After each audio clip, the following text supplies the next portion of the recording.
നമ്മളൊക്കെ എത്ര കണ്ട് സുഹൃത്തുക്കളാണ്, പരിചയക്കാരാണ് എന്നൊക്കെ പറഞ്ഞാലും നിങ്ങളെ പോലീസ് സ്റ്റേഷനിലേക്ക് വിളിപ്പിക്കുക, ചോദ്യം ചെയ്യുക, കുറ്റകൃത്യം ആരോപിക്കുക, ഇതൊക്കെ വളരെ വിഷമകരമായ ഒരു അവസ്ഥയാണ്.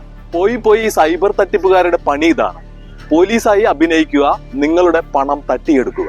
കേരള പോലീസ് ഉറപ്പു നൽകുന്നു, നിങ്ങൾ കുറ്റകൃത്യത്തിൽ ഉൾപ്പെട്ടിട്ടുണ്ട് എന്ന് പറഞ്ഞ് ഭീഷണിപ്പെടുത്തി പണം കൈമാറാൻ ഒരിക്കലും ആവശ്യപ്പെടുകയില്ല. നിങ്ങളെ വീഡിയോ കോളിലൂടെ അറസ്റ്റ് ചെയ്യുകയും ചോദ്യം ചെയ്യുകയും ചെയ്യുന്ന രീതി കേരള പോലീസിനെന്നല്ല ഒരു അന്വേഷണ ഏജൻസികൾക്കും ഇല്ല.